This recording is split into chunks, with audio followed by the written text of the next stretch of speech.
सम्पूर्ण विद्यार्थी साथीहरूलाई हार्दिक नमस्कार। ज्ञानघर पाठशाला युट्युब च्यानलको आजको यो भिडियो श्रृङ्खलामा हामी एसई विशेष साइन्सको महत्त्वपूर्ण मोडेल सेट लिएर आइसकेका छौँ। यो चाहिँ एसईमा ग्रुप बी अन्तर्गत साइन्सको ग्रुप बी अन्तर्गत सोधिने प्रश्नहरू हो। सबै प्रश्नहरू मैले सुरुमा एउटा खण्डमा राखेको छु, साथीहरू स्क्रिनसट लिनुहोस्। त्यसपछि ती प्रश्नहरूको चाहिँ हामी उत्तर मात्र हेर्नेछौँ है त।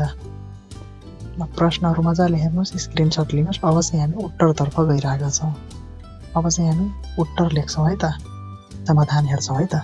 पहिलो प्रश्नको उत्तर छ, गुरुत्व बल र गुरुत्व प्रवेग बीचको फरक छुट्याउने। कुनै पनि वस्तुलाई पृथ्वीले आफ्नो केन्द्रतिर आकर्षण गर्ने बल नै के हो? गुरुत्व बल है। अनि यतातिर गुरुत्व प्रवेगको हेरौँ।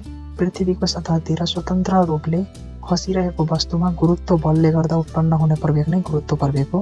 गुरुत्व बल कारण हो भने गुरुत्व प्रवेग के हो? असर हो। स्क्रिनसट पनि लिनु होला है त। अब 3 नम्बरको उत्तर हेरौँ।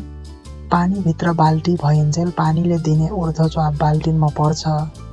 पानीले दिने ऊर्ध्वचापले गर्दा बाल्टिन उठाउन कम बलको आवश्यकता पर्छ। बाल्टिन उचाल्न सजिलो हुन्छ। पानी बाहिर हावाको ऊर्ध्वचाप नगन्य हुन्छ, जसले गर्दा बाल्टिन उचाल्न पुरै टौल ठाम्नु पर्ने हुन्छ, त्यसैले उचाल्न गाह्रो हुन्छ। यो भयो है। अब 4 नम्बरको उत्तर हेरौँ। क्लिनिकल थर्मोमिटरको केस नलीमा बल्बतिर साँघुरो घाँटी बनाइएको हुन्छ। थर्मोमिटरलाई बिरामीको काखी वा जिब्रो मुनि राख्दा तापक्रमको वृद्धिले गर्दा पारो सजिलैसँग थर्मोमिटरको नलीमा चढ्छ। तर तापक्रम घट्दा चढेको पारो बल्बमा आपस्याप फर्केर आउँदैन, जसले गर्दा अर्को बिरामीको तापक्रम मापन गर्न सकिँदैन। त्यसैले पारोलाई पुनः बल्बमा फर्काउन ठुलो झड्का दिनु पर्दछ। यसरी लेख्नु होला है त साथीहरू। अब चाहिँ 5 नम्बर प्रश्नलाई हेरौँ साथीहरू। जब फ्लोरोसेन्ट बत्तीको मर्करी परमाणुहरूले इलेक्ट्रोनहरूको हिर्काइमा अल्ट्राभायोलेट किरणहरू फाल्दछन्, ती किरणहरू फ्लोरोसेन्ट पाउडरमा पर्दछन्। यसरी अल्ट्राभायोलेट किरणहरू उक्त फ्लोरोसेन्ट पाउडरमा पर्दा देख्न सकिने किरण भिजिबल लाइटमा परिणत गर्दछ। 6 नम्बरको उत्तर हेरौँ है साथीहरू। ग्रुप VIIA का तत्त्वहरूले धातुसँग प्रतिक्रिया गरी लवण साल्ट बनाउँछन्, त्यसैले ग्रुप VIIA का तत्त्वहरूलाई हेलोजन्स भनिन्छ। अर्को 7 नम्बरको प्रश्न थियो, उत्प्रेरकको सहायताले उत्पन्न हुने रासायनिक प्रतिक्रियाको सन्तुलित समीकरण लेख्नुहोस् भनेको थियो। अब 7 को उत्तर लेख्ने। 2H2O2 समीकरण चिन्ह एरो चिन्ह लगाउने MnO2। अब चाहिँ सन्तुलित समीकरण के राख्ने? 2H2O + O2 राख्ने सन्तुलित समीकरण भयो। स्क्रिनसट लिनु होला। 8 नम्बर,